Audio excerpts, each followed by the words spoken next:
Excel Module 3 Advanced Features V and H Lookup. So on the first worksheet, student grades, go ahead and click in G5 and the auto sum down arrow, average. And I just want to make sure that I select term 1 through 4. I don't want to select column F. Check, and then fill handle. And if I bring it down to this one, I get a invalid code, and that's because there's nothing here across to average. Once I complete the column here to find the average, the number will change. So I could do the average just like I did here, but instead I'm going to select them first and then use the quick analysis tool, and I'll go to totals and choose average, and it knows that it should be everything above the column, and then I can drag it across. For trend, I'd like to see a mini trend line to see how the grades changed over the course of the 4 terms. So click Insert, choose in the Spark Lines group Line, and then the range. To select the range, I want the first 4 terms, and then OK. And I have a very plain line, so I'm going to put markers on so I can see where each term ended and started. So I can also select if I want to change the color of it. When I'm happy with which one I'd like, go ahead and use your fill handle. The next one is shipping. So if you click in, it should be active right now. Here's the formula based on the amount in column B. If it's over $100, then it's going to be $10 for shipping. If it's under $100, it'll be $5. So this is in the FX insert function key, and it's the if. So go ahead and click OK. You can always move your dialog box. So based on B9, if B9 is greater than or equal to $100, then you're going to take, it's going to be $10. And if it's false, it's $5. And you can see our first response is $10, which is correct because it's over 100. So go ahead and click OK, and then you can just double click for your fill handle. For your total, you just want to add the 2, so it's equals B5 plus, 9 plus C9. And then go ahead and fill handle. Next is Vlookup.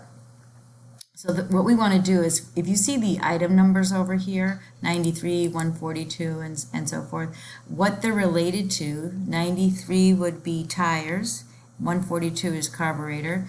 So what we want to do is set up so that it knows to look in the range of what these items are. So the first thing you're going to do is select from A21 all the way to F29. And once you select that range, click up here in the name box and then just type the word item and then press enter. Now if I click anywhere outside of it and I go up into this down arrow and choose item, it selects that range that I selected. So now I'm going to click in B8 and do the FX. Now this is considered a Vlookup, so there's actually a category called lookup and reference, and Vlookup is the last to the end, so Vlookup and OK. So the lookup range, I want it to look at A8. So look at A8, and what did I call the table? Item. And then if you look at these columns, this is column 1, column 2, column 3. So the information is in column 2. So I'll type a 2. And then for the range lookup, type false. So meaning if it doesn't find it, it won't have an answer. So it'll be false. And you can see that the very first one, A8, 93, reflects tires, and it's in here. Go ahead and click OK, and then fill handle. Now the unit cost, I want to know how much are these tires, $55. So it's this very similar to the formula, so FX, and it's still on lookup reference, just drag it down, Vlookup, and OK.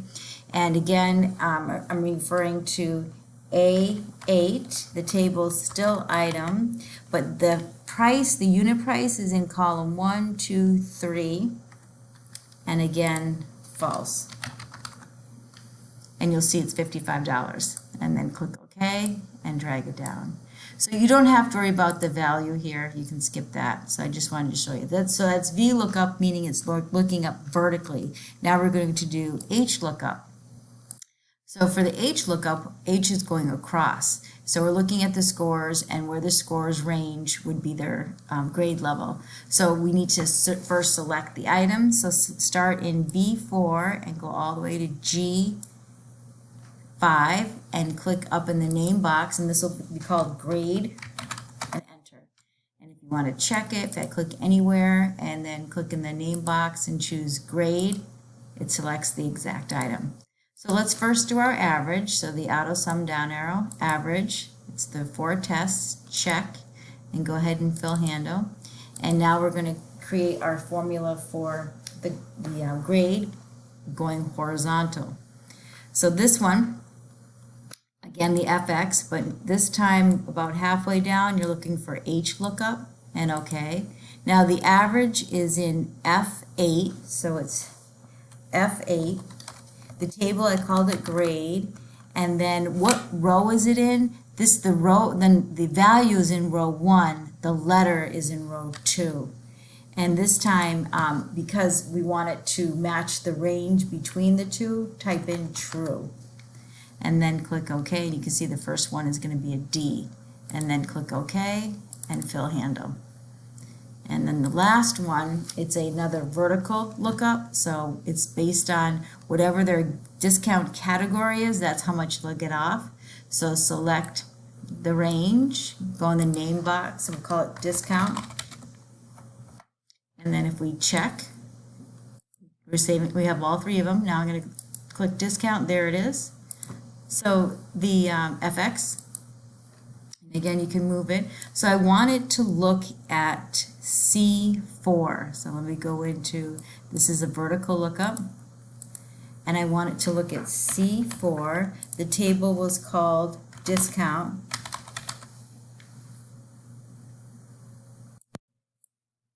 And the column is not the first one, it's the second one, so column 2.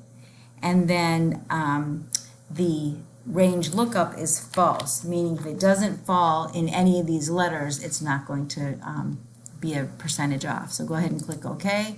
There's our 10%, and then fill handle. Now the net price is to take the list price times the discount, but then subtract it from the list price so you have what the net price will be.